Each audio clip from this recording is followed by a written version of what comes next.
the Awaken Your Ego podcast with Joanne and Ariana. We are a health podcast that explores topics to do with biohacking and self-discovery. We are also on the self-discovery journey, and we want to attract listeners that are doing the same in order to help them realize they're not alone. Ego differs from conventional medical spas and wellness centers.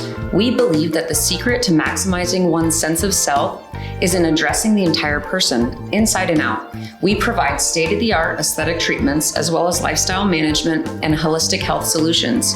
We aim to please with our efficient and friendly customer service and guarantee with our scientifically proven alternative therapies and lifestyle optimizations that every patient will leave our care with a boosted ego. Our goal is to help our patients realize the necessity of self-care and to encourage them to prioritize their health and wellness goals. When we make self-care and confidence a priority, then we're able to bring to light our potential for happiness and growth.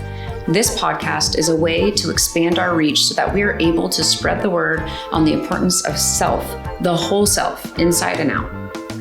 This podcast is for educational purposes only. Please reach out to your medical provider if you have questions about any of the treatments we discuss to see if it's a right fit for you. Now on to our show.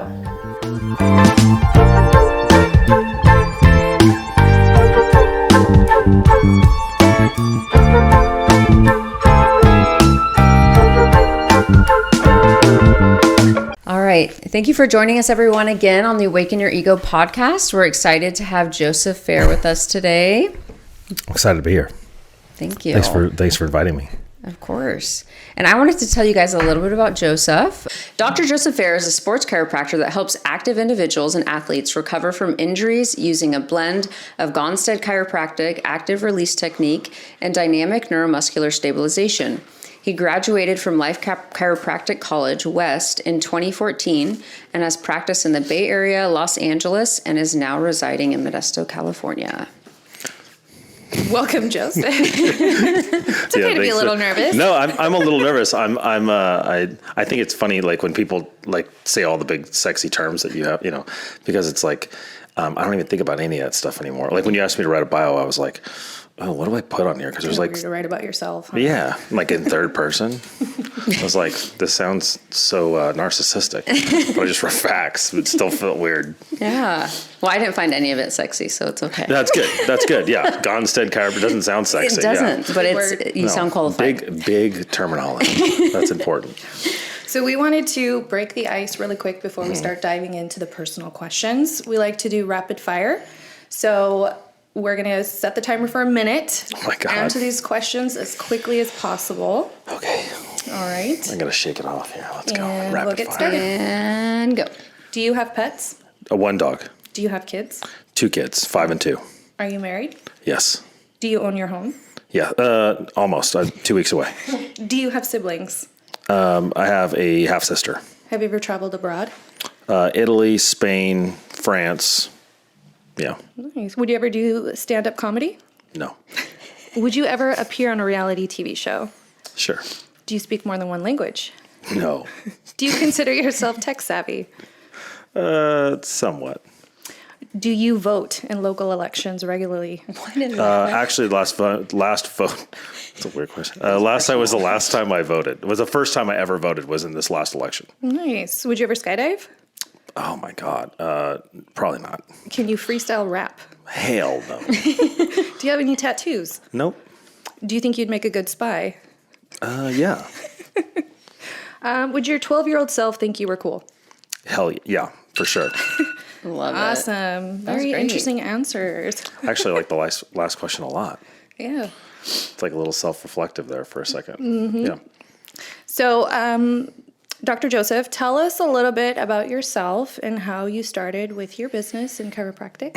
So I basically started as a chiropractor because I'll try to make this as fast as possible. Because when I was in high school, when I was in junior high, I was diagnosed with exercise-induced asthma. So basically, I couldn't play sports. When we told my basketball coach, like, hey, I have asthma, it was almost like, and nothing against him, but it was almost as if I was damaged goods. And so I stopped playing basketball. I broke my ankle twice. So even though I was trying to play around the asthma,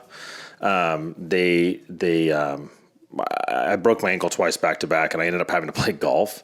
And my mom at the time had just started dating a chiropractor, and I did not want to be adjusted for the longest time. And one day when I was like a junior in high school, I went into his office to get, I think we were going to dinner or something. And he was like, let me adjust you. And I finally was like, screw it, let's do it. Like, the guy wouldn't leave me alone. It's actually the guy I practice with right now, Michael Taylor. And he adjusted a spot in my upper back, and I've never had asthma since. Wow. And it was kind of like, it's funny too, because I went to chiropractic college thinking that other people had this type of experience, like some come to Jesus moment. And I got pulled off to the side after, because you just like have to tell your story and all that kind of stuff. And we get done, teacher pulls me aside and was like, hey, I think that like you're kind of meant to be here. And I was like, what do you mean meant to be here? And they were like, yeah. The person was like, are you like spiritual? And I was like, I mean, I can get spiritual. And the person was like, I think that like there's a bigger path for you here, like, because nobody has that story. And I was like, okay, that's cool. So I leaned into it. And then there was some shift. I met the chiropractor for he was a teacher, chiropractor for the Oakland A's. And he kind of shifted me into a direction of like, trying to be a chiropractor for professional teams, and in the middle of all that, of like doing all of the stuff to be in that role, I realized it's like probably not the path that I was supposed to go down. And so ended up like treating the quote unquote average Joes on, weekend warriors and stuff like that, and get way more fulfillment out of that than I do. It's one of those things that like life just happens for you rather than to you. And I just kind of ended up in the right spot, treating the right people with skill sets that unfortunately most chiropractors don't have, because they didn't desire the first thing to, be able to have weird skill sets to help people. So yeah. So I kind of answer the question. That's awesome. I could expand on that, but yeah, keep going.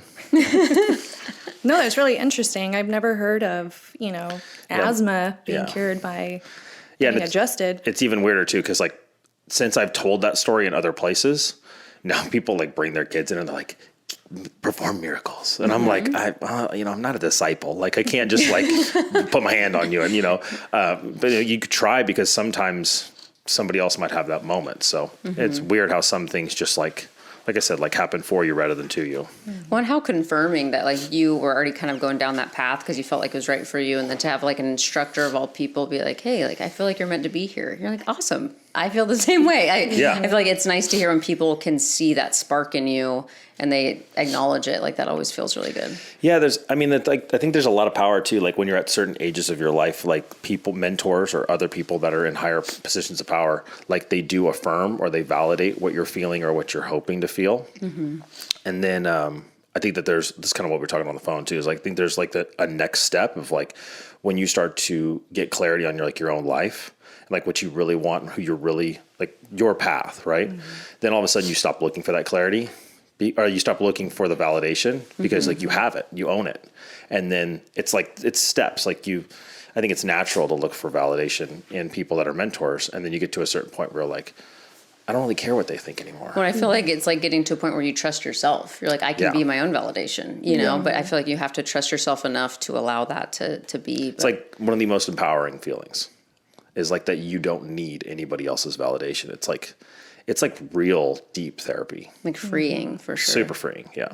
Yeah. We went to a biohacking conference a while back, with like Dave Asprey and a bunch of amazing, people. But he's like, the goal is to become unfuckwithable. Yeah. And I'm like, I love that. Like, that's what I want to be. It's like, I don't want other people's opinions to sway like my path that I'm on. And that's exactly kind of what you're saying. You're that same way, which is cool. Yeah. It's I don't know, when you look at life through that lens as well, I think that you look at it from a macro perspective rather than like, is what I'm doing right now good? Rather than like, let's look at like the 40-year, the big picture, and like, let's see, are we making a step every day to be like the best version of ourselves as possible? And if you are, then I think things just like fall into place.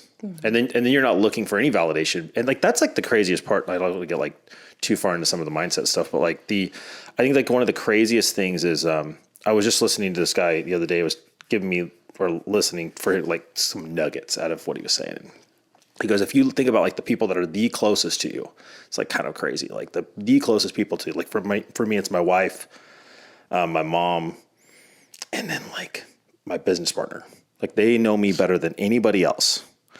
And then I think about it and I'm like, my mom really doesn't know all of the stuff that I'm thinking. She doesn't really know like all of like the deepest insecurities that I have. My wife like knows like 99% of them, but there's like some that you sit there and you're like, my wife doesn't need to know that or whatever, right? And they're not like bad stuff. It's just like, I don't think I'm enough or whatever. And you sit there and you like really look at how people are judging. You feel like people are judging you. And then you zoom out and you go, okay, wait, I'm worried about what these people think about me and like, are they validating me? But then like, they actually don't know everything about me. Like they can't even judge me because like I'm working somewhere that I'm not even giving them all the information to actually judge me. So it's like, it's not even fair to allow them to give you validation. Like, or even an assessment. Yeah, like that's not, you can't, it would be like going to a doctor and telling them 90% of your problems. And then like that last 10% is the real stuff that actually matters. Like your migraines, right? If it's something, if you're like, oh, I'm drinking enough water and your version of drinking enough water is like 32 ounces. It's like, no, you're not drinking enough water, but you failed to tell me that. So I, as a doctor, am trying to make a diagnosis or a judgment about where your health is at, but like, I'm not having all the details. I feel like nobody has the details enough about your life, but we give them the power to sway our own opinion about ourselves. It's like insanely dangerous, you know, and then we take their judgments and then we like roll with them and they're like, oh man, like you're allowed to stunt the progress. Yeah. Yeah. And like, that's just very detrimental. Well, and I love that because we just had a manifesting event and Joanne spoke at that as well. What was that, a week ago, 2 weeks ago? And basically it was just talking about like one of the best ways to manifest is like looking at where you want to end up and like trying to obtain that feeling and becoming that person. Like you said, big picture. It's like not worrying about all the details or like making sure you get your goal or having it happen immediately. It's just allowing there to be a goal that's created and then trusting that you're going to be making those steps to like obtain it. But not being anxiously like freaking out that you're not there yet. And allowing yourself to feel worthy of it too. Like, I do deserve this. This is what I want and I'm capable of achieving it. And I think that kind of ties into trusting yourself. So that way it's like, you know, it doesn't really matter what everyone thinks. I know I believe in this. I know that I'm deserving and kind of just allowing it to come to you. Yeah. I mean, there's like this, I think human nature is to feel, well, back this up. There was I just heard something about like the most successful people in the world, like the elites of the elite of success. They like have this crippling fear of like the commonalities are like they have a crippling feel of insecurity that they're not enough at the same time that they feel like they're better than everybody else. And it's like, dude, that is like kind of crazy to conceptualize because we all self-sabotage mentally. Like we're like, am I enough? But like who's telling us that we're not enough? Is there like some dude that literally came up and was like, you're not enough? It's like, no, that nobody does that. And if you have that person in your life, like cut them the hell out. Like that's not a friend, right? So who's telling you that? And then you realize like nobody's really telling you that. It's you telling yourself. But then like, how are you making that decision? And usually it's because you're making a comparison against somebody else.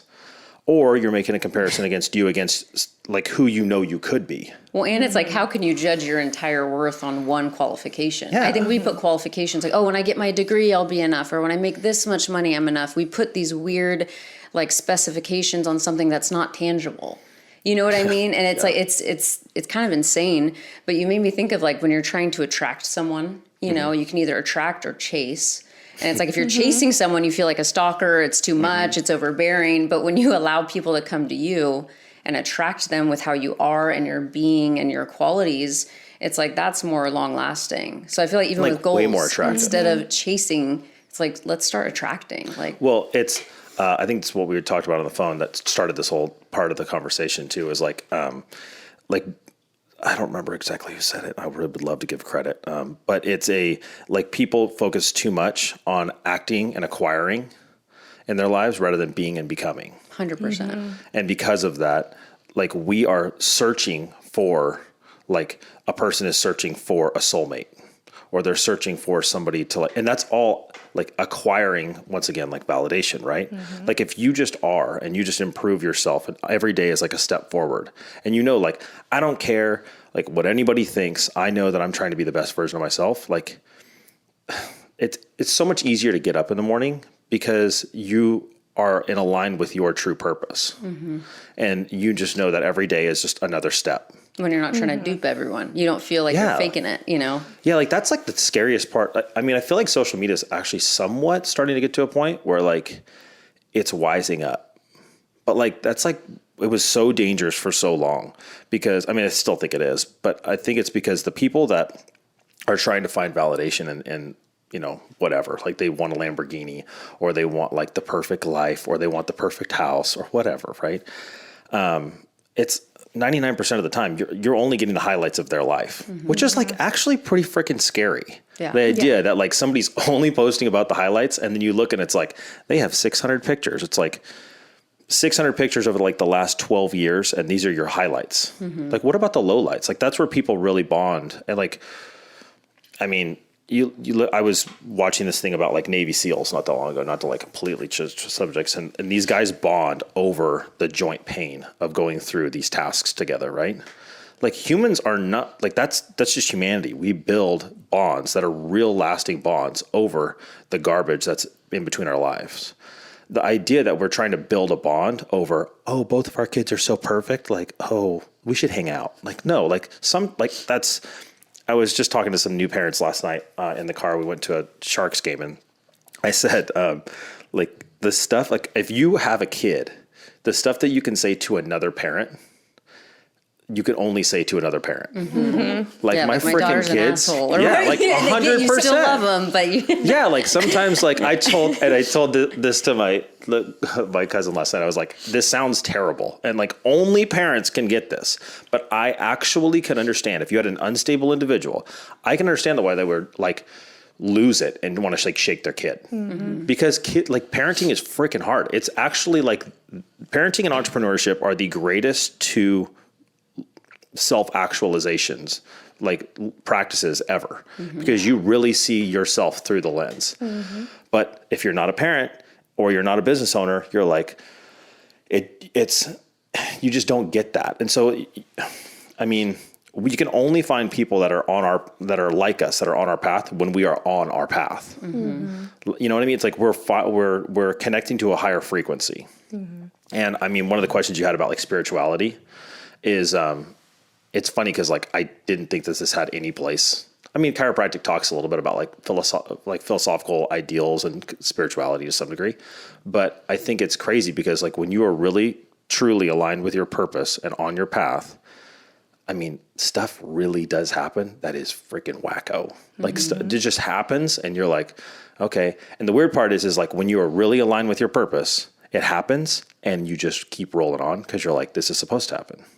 Like, this is what happens. Like when you're on the right path, it just stuff happens. It just happens. Like it manifests for you.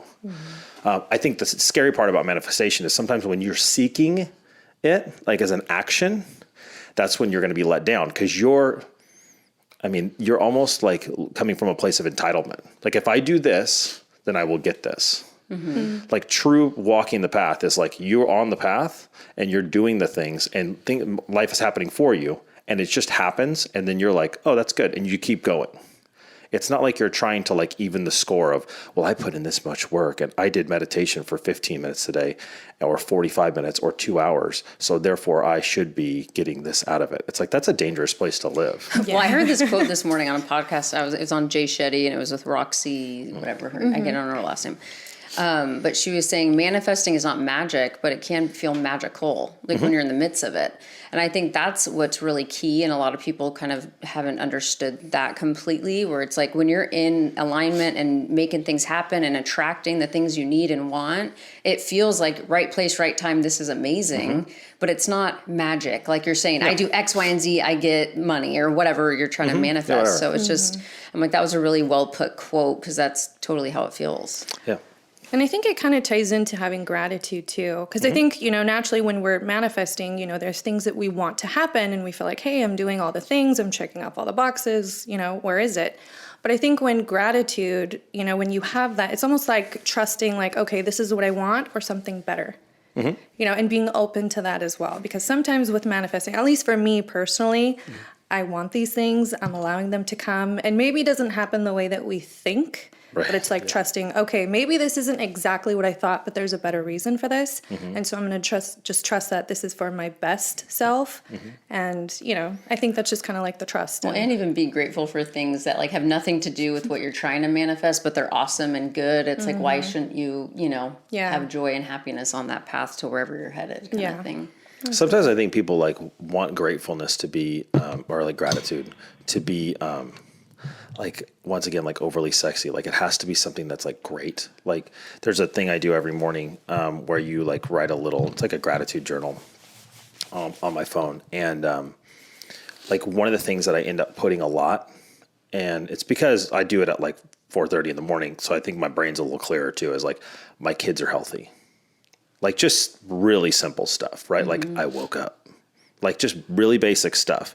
It doesn't have to be like, I killed it yesterday and I got 14 tasks done, right? Like that's good stuff. Like whatever. Yeah, like that's good. But sometimes like true gratitude is like really being good with the stuff that like you have that is like, it's not like that complex. It's just like the fact that we're here and we have the ability to do better today and be stronger and, you know, have a little bit more, opportunities today than we did yesterday, maybe. It's just like simple stuff. It doesn't have to be like super complex. I think that's what people like overwhelm themselves with sometimes, is like meditation is like, oh, I have to clear my mind. I can't think about anything else. It's like, how many people do you guys talk to about meditation or, you know, like just sitting and they're like, I can't clear my head. It's like, that's the freaking point of meditation, dude. Like the point is that it's hard and you just sit there and you just try to like let it all go by, like, you know, something floating down a river. You just like let it go by and you see it, you understand it, you let it move on. It's about recognizing that and going, okay, I'm still here. It's not I think people want the end result of meditation. But like Jay Shetty will tell you, like he practiced meditation for so long and he still has those boats that float down the river in his head when he's clearing his mind. You know, it's not like it's something where you get to this final point where it's just nothing. It's I don't even know.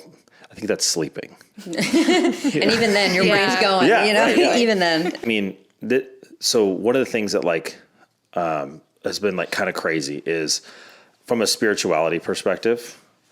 I have kind of like really embraced this lately is if you are connected to your path and you are on your purpose, right? And like that is like super subjective to the person. So like let's just open that for like whatever. Ooh.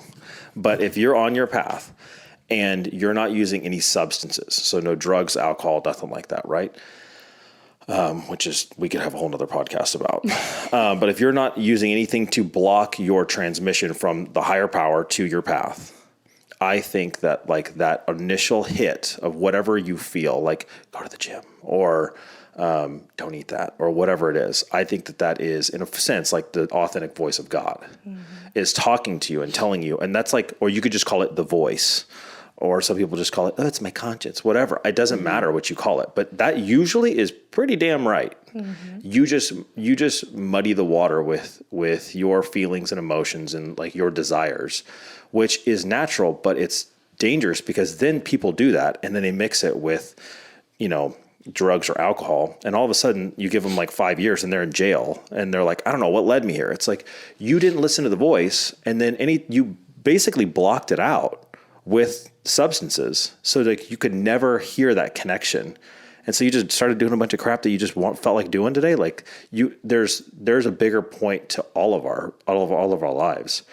And I think giving tune, to like let yourself be guided. Yeah. And I think like going back to meditation, I think that a lot of that sometimes is like clearing some of the static so you can connect with the higher purpose. And like you could really get clarity on, okay, what can I do here? It's not about like hearing nothing. It's about like actually making a connection. It's like a radio station. Like you're trying to tune something to a radio station.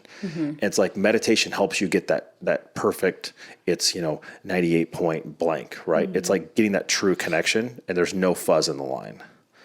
No, it makes sense. Yeah. It sounds like you're really, do a lot of work on yourself with journaling, meditation, things like that. What would you say are like things that you do for your own self-care? Oh man. Okay. So we talked about this. So my version of self-care is, it's actually not like super consistent. I would say the biggest consistency is I wake up before my kids do, so that I can have me time. Me time usually involves the gym. It could involve, for the most part, it involves like a cold shower for just like mental sharpening.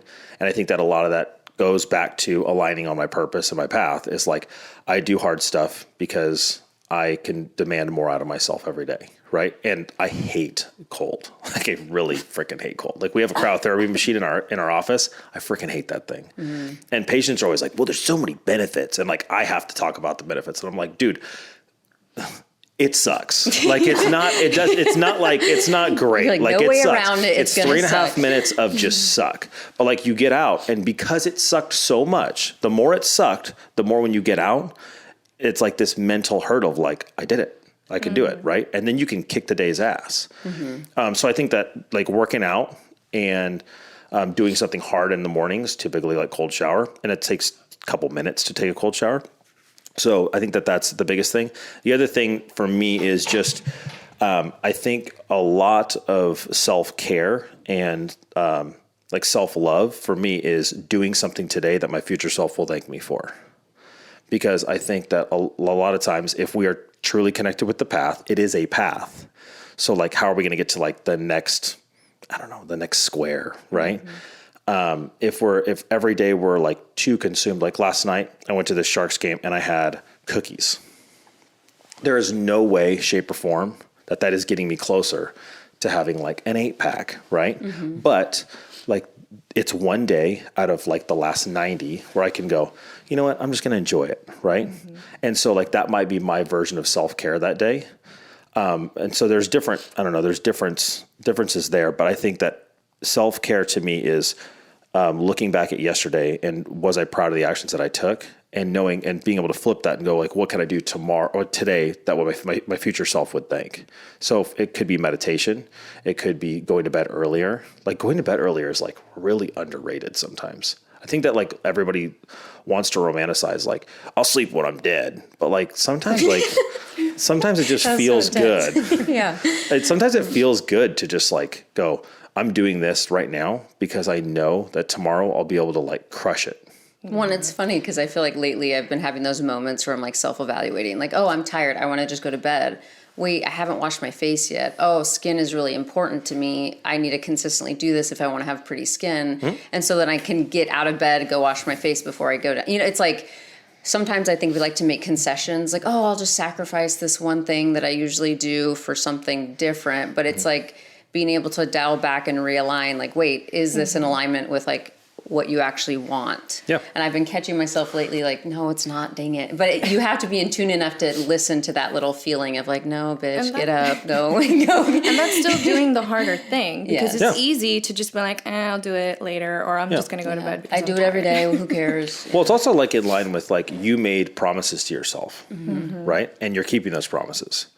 Like, that is, if you like, your promise was, I'm going to wash my face every night. I'm going to do this. I have this routine that I'm going to do. My wife does it every night, and it drives me freaking crazy because she leaves the light on, and like, I'm trying to go get the kids to go to sleep, and she's like in there and she's doing her girl thing. I have no serums. idea. It's lots of serums. I have no idea. Okay. I just know that she's leaning towards the mirror and I can only see her legs and butt. That's all I can. And she's just doing girl stuff.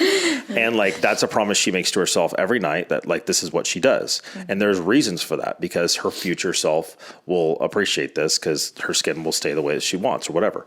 But it's hard because we start to like wonder, oh, is this in line with like you said, like, oh, well, I know I should be going to bed earlier, but like, I know I need to do this like routine. And I don't know, some of that, I think that there's like a little bit of slack that needs to like, we need to relax just a little bit, because it's easy to overly judge everything you do. But like, the promise you made to yourself was, every night I do this, this, and this. Every morning I do it. Like, for me, this morning, I didn't take a cold shower this morning.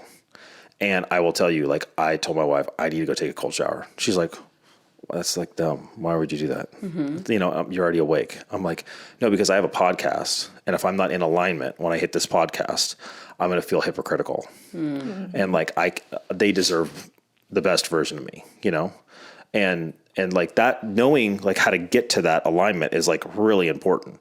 For you, it might be like a face routine. For you, it might be going to bed at 9:30 instead of 10 or whatever. Right.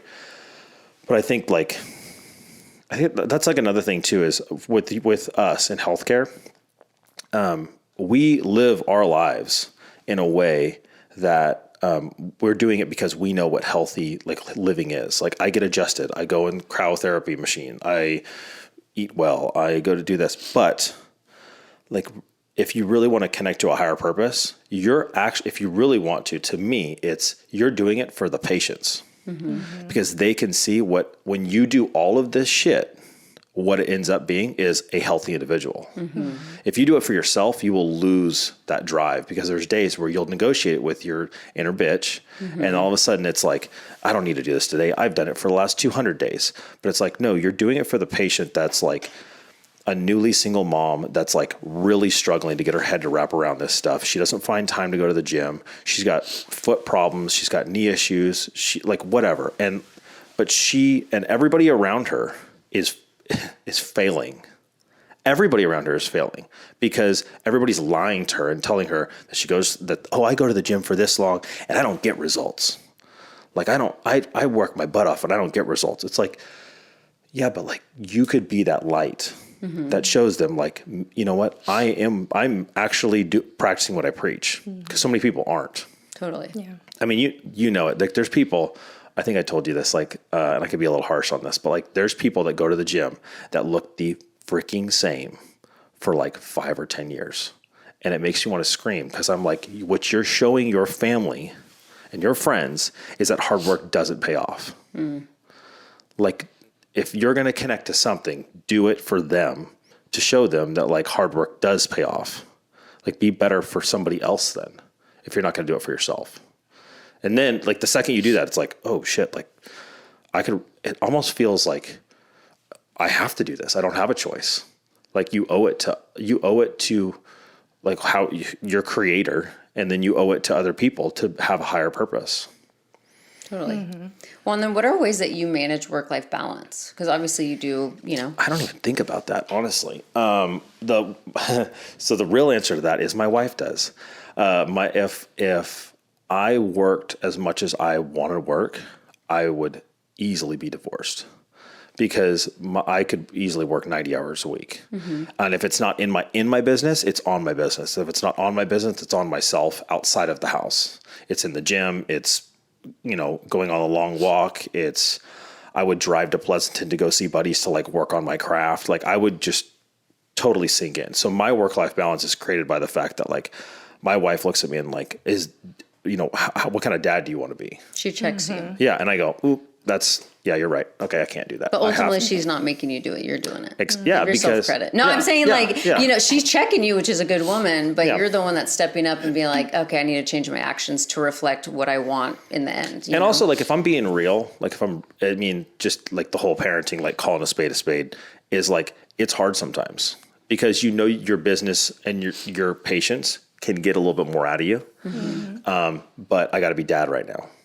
And like my son wants to play with monster trucks, and it's like, it honestly like will make me emotional if I think about it, because it's like this dude I'm his world, and like my mind isn't present because I'm thinking about something else. I'm thinking, and it's like, God, I got a lot of curse words I'll say to myself internally on that. But like this morning, he just wanted to cuddle. And I was like, hey, I got to get ready. I got to go to work. No, daddy. And he's 2, like he doesn't understand. And then like when I go to like trim my beard or whatever, he's like bringing me trucks. And he's like, truck. And I'm like, God dang you, dude. Like, come on. But like, and we have to, like, our higher purpose is giving to our patients, but our higher purpose also is giving to our, like the most important thing in our life, which is our family and friends and people that like support us. When you're creating their paradigm for the future, you're creating their expectations and what a father looks like, spouse looks like, totally. And that's like such a huge responsibility. And I think the hardest thing is like at work, you feel like the man, right? Or not you, I'm saying even me. Like I feel like that bitch, I'm just like so awesome. And you get this praise, you get validation, things you do click and they work. And it's like that instant gratification, it gets addicting. Like you're in that cycle. And I think at home, it's thankless, you don't, it's a long-term investment. Yeah. More of a servant. Yes. And so it's hard because it feels like you are sacrificing yourself all the time, which you do a lot, especially with kids, but it's keeping that bigger picture stuff in mind all the time, which is, it's good. Yeah. It's funny too, cause there's, and this has been hard for me, is like, there's a version that my friends get to see and you guys get to see and my patients get to see that is not the same version at all times that my wife gets to see. And it's been really challenging to balance, to answer your question directly, to like really truly balance work-life balance, because there's, at the end of the day, it's like, sometimes I just want to come home and like have a steak and like not have two kids screaming at me. Like not talk. Yeah. Yeah. I dream about coming home and just not talking. It's weird. It's weird too. Somebody the other day was like, your job is awesome. I'm like, I appreciate that. But think about this, all day long, 50 people a day, they come to me with their problems and I'm expected to solve them extremely fast and like talk them off the ledge of doing something else that's more drastic. It's like, it's emotionally and mentally tasking sometimes. And so you come home and you like just don't want that emotional weight. But then it's like also coming to that and having that checkpoint where you go, yeah, but like they deserve the best version of me. Right. So like, I can't do that either. And that's been a hard one. And especially now my wife wants a third kid. I'm like, and my real conversation with myself is like, can I be 100% for number 3? And it's hard because it's like, once again, it's not about me. It's like, it's about bringing another life into the world and being the best dad you possibly can be at all times. But I think that evaluation is valid, especially, I mean, women, have to have that moment. And I feel like I had that moment. I grew up with like 6 kids in my family, like huge family. I thought, oh, I want 4 kids. That's the perfect size. Let's go. And then my first son was born with a heart defect. We had 2 different heart surgeries. And then my daughter was born about 2 years later. But after I had her, I was like, you know what? Like, I'm a stress case. Like, I could not 100% give the care and attention that another kid would deserve, because I know this is going to be an ongoing issue, like with my son. And it's already hard enough. My daughter, I'm like, I want to make sure she feels just as important, but it's like, we have to do that, that check. And I think a lot of women get that guilt and shame for not wanting, more, but and like that, what you did, like the self-realization, like I can't give everything if I do more.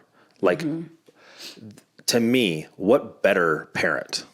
Like that is the goal of like knowing thyself enough to know how much of thyself you can give. 100%. Right. Yeah. So like if you're giving more, if you're trying to give to 4 kids, but you could really only give to 2 because like your attention or their needs or whatever. And every kid's so different. Oh, gosh, like we got family members that have like 8 kids and I'm like, what the hell? And they go, oh, well, they parent themselves. I'm like, Jesus, like that might be true. That's how we grew up. That might be true, but like, I don't like my odds. My kids are crazy. My kid will personality. It's like, I'm like, if I can't give 100, I don't want to pretend like I can. Yeah. It's like, I would feel like inadequate. It does not feel good. No. But I mean, how many other parents feel like this too? Oh yeah. It's good to know that you're not alone. Right. Yeah. I feel that's another thing too, is like parents, I think that more parents would benefit more parents or like future parents even, if like they just cut it real. Yeah. Like I make this joke when we're doing something, my kid's like shoving a freaking something up his nose or something. And like, I'll just be like, what a blessing. Because it's like, that's all the BS that you heard, right? Yeah. Like there's such a blessing, and they are, but it's like, I had to go to urgent care because my son stuck like a bead from my daughter's necklace up his nose. Oh, no. And it's like, he doesn't understand, like, and I'm sitting there and I'm freaking out because I don't even know why I was freaking out. It's like, it goes to the back and he's going to swallow it then, I guess. Like, what's the worst case scenario, right? But he can't get it out and he's freaking out, and you're like, man, and the second he got it out of his nose, I held it in my hand. I was like, hey, buddy, don't do it again. And he grabs me. He's like, oh, bead. And he goes to put it in his nose again. We're at the urgent care. I'm like, he's two. Like, this is, I can't trust him with anything. What do you feel sets you apart from other chiropractors? Okay. So I think the biggest thing is, there's a reasoning that I have that I think is a little different. So I believe that, if you have a problem, let's say migraines, right? Migraines could be a little bit more complicated, but let's just say it's because there's like a bone out of place, right? It's putting pressure on something. So I believe my job is you hired me to do a job and find out what the root cause is. My job is to fix that root cause so that hopefully we can fix it as fast as possible and you never have to come back for that problem. No pressure. No, yeah, well, I mean, like, I don't even think about that. To be honest, I should probably think about that, and I'll feel better about myself. But but my job is to do it as fast as possible in a way that ideally costs you the least amount of money with the biggest upside on the back end. So, like, my mindset towards chiropractic is 100% the long game. And I love chiropractic as a profession, but in a weird way, I don't want to actually put somebody out of business, but my goal is to put all the shitty ones out of business because nobody can justify going to anybody else because they know that if they come here, I'm going to do everything I can to get them the result as fast as possible. The downside to that is I think that chiropractic's gotten a little bit watered down with people that didn't spend enough time. I hope chiropractors don't listen to this. They didn't spend enough time while they were in chiropractic college to actually work on their craft to be good enough to adjust people. So what they end up doing is a problem that could be fixed in 5 visits, it takes them 50. And so somewhere in the middle of like visit 1 and 50, patients go, this guy sucks. They stop trusting him. They don't say that about him. They say that about chiropractic. So then they get frustrated and they're like, I can't spend $5,000 on chiropractic, you know? There are patients that need like follow along care, but we can have that conversation later when it's not active care. What, like, at the beginning, it's like, just like if you put somebody on a nutritional protocol or anything, it's like, let's fix it. Let's get them as good as possible. And then what do we actually need to do in their diet so that they can maintain it on their own? I think that unfortunately, that is what separates me. That actually is not, in my opinion, what should separate me. It should be that my skill set. What modalities do you provide in your clinic? So 90% of the time, patients get just an adjustment. And I like to start off that way because if we can start with the bare basics, like with your neck, I can guarantee you 9 out of 10 times with somebody has a migraine, we're going to start off with just an adjustment. Because I want to see if I make one change, how does it affect everything else? Now, if you come back and you go, hey, dude, you suck, it didn't change. Like, okay, cool. Like, no hard feelings. Like, that's part of this. We're building the house. Like, we're flying the plane as we build it. So then I'm going to change one thing. And it might be a different type of an adjustment, or it might be active release technique, which is like a muscle technique, like a myofascial release. So some patients come in and like they start to get results or they don't get results and we have to change what we're doing. It might be we go towards muscle work or we change what the adjustment is. But in my opinion, every visit is an opportunity for you to learn about the patient and the condition. So you're always doing like a mini reevaluation on every visit. And usually it doesn't take like more than 30 seconds. That's what disappoints me about doctors a lot of times is like they don't ask the questions. They don't ask the questions that they need to ask to actually feel like if they're even on the right path to actually fixing the patient. Yeah, so I think to answer the question is like there's chiropractic, and most of the chiropractic stuff, like you said, Gonstead, it's looking at the patient as like a structure, like a building. If the foundation's off, everything else is going to be off. If the building's tilted, like the building can't stand straight, right? It has to have a balance. And so how do we set that balance and that foundation correctly so that going forward, they have these problems come back less, right? Because we fixed the foundation. The next thing is a lot of times you'll have a patient that comes in, let's say like a knee problem. This is like insanely common. It's a person comes in with knee issues and they're like, oh, I need you to adjust my knee. 9 out of 10 times, knee problems are not knee problems. They're either ankle or hip issues. So if we can fix with the root cause, which might be like a glute medius issue or like a bad talus or something like that, and we can fix that, then the problem's gone. Now, sometimes that problem has been there a long time, so we have to do some muscle therapy, and that's where like the ART comes into play. And we might have to release some of the tension so that the knee can move correctly. And then, I don't offer this as much anymore, but I still consult on this, like on the internet a lot, is after, if a patient, let's say that's cleared out the knee problems from the muscle point and from a joint perspective, sometimes they just need like instructions on how to do some rehab exercises to get the brain and the knee and the body to all talk to each other. So it's kind of like looking at it as, let's clear the joint, let's clear all the muscles, and then let's get the brain and the body to talk together to coordinate itself so that this problem comes back a lot less. So more like physical therapy. Yeah. Love it. Oh, that's awesome. Can you tell us a little bit about box breathing and the Wim Hof method? Most of the box breathing stuff I've done, I learned box breathing from reading a bunch of stuff about like Navy SEALs and like how they deal with stress. And so it's box breathing is basically 4 seconds of inhalation, 4-second pause at the top, and then 4 seconds on your exhalation, and then 4 seconds before you inhale again. So it looks like 4, 4, 4, 4. It looks like a box. It's been shown in like a bunch of studies to like really help with lowering somebody's sympathetic nervous system. So that's like fight or flight, and getting them into like a relaxation, so they can actually like calm down and get their body and their brain to just like process stuff a little bit better. Wim Hof is it got popularized by Wim Hof, but he was the guy that's Iceman. He would like can regulate his body core temperature and everything to a point that's just like freakish. The guy's insane. The YouTube videos like don't even seem real. I use it actually because it kind of forces you into meditation. So when you're doing that, you're operating so heavily in the present. I've never Wim Hof breathed and not been able to think about what I was doing. You can't think about anything else. It forces you into the present moment. And because of that, it gives you an opportunity to kind of like shut down and just let your body kind of relax. So actually now I meditate less and I Wim Hof breathe more, because it's actually easier for me to get into like a flow state.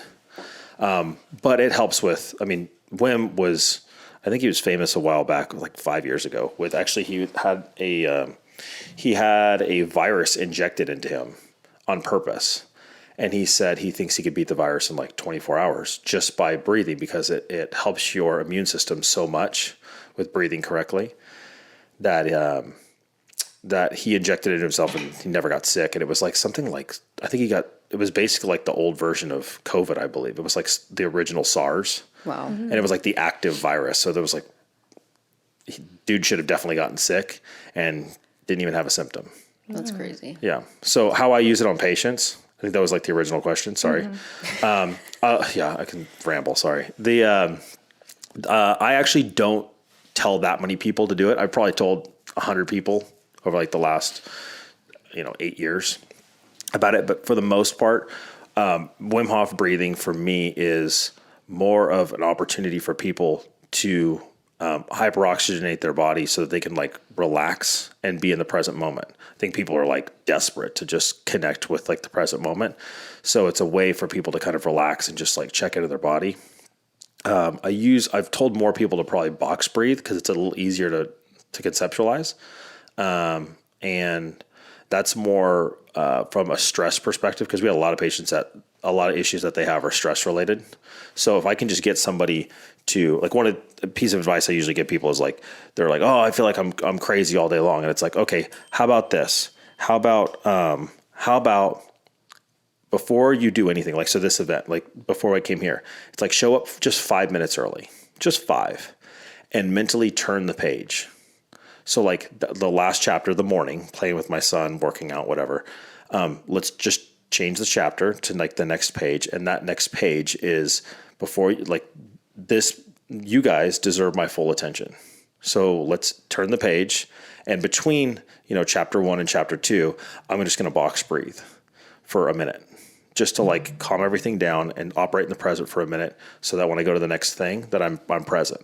I think a lot of times too, like for us dealing with patients, it's important to have like a little check-in moment, even if it's just one round of box breathing, because like it's very easy to carry on the stress from the last patient to the next patient. And like the last patient, or the next patient doesn't deserve that. They deserve you present now, right? And your kids don't, and everybody else doesn't, right? So like having some way to like break up the events that's usually what I'll give box breathing for patients. I love that. And it gives you a tangible way to reset. I like that. Yeah. It's a lot less than, sounds weird. It's actually less about the health benefits, and it's more about like the mental benefits of just going like, okay, give me 16 seconds, we'll figure this out, you know? So. No, that's awesome.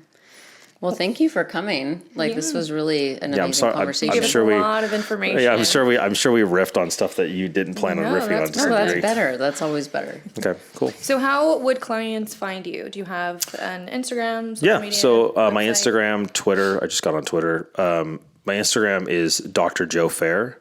My website is josephfairchiropractic.com. But we just started that cryotherapy machine, and we're going to be adding to that. And it's funny because like all the stuff that you guys do that we wanted to do, but it was like too cumbersome to do it, it's perfect. It's like a perfect little marriage there. It's called Active Recovery Center. And so that's activerecoverymodesto.com. So yeah, it's pretty easy to find us for the most part. Yeah, Dr. Joe Fair is like the easiest way to find me though. And you could DM me or whatever. I'm very easy to get a hold of. Awesome. Well, thanks again for joining us. Yeah, thank you so much. Signing off. Thank you for listening to Awaken Your Ego, a podcast that explores biohacking and self-discovery. We hope you follow us on Instagram and Facebook to stay up to date on what we're working on in your area.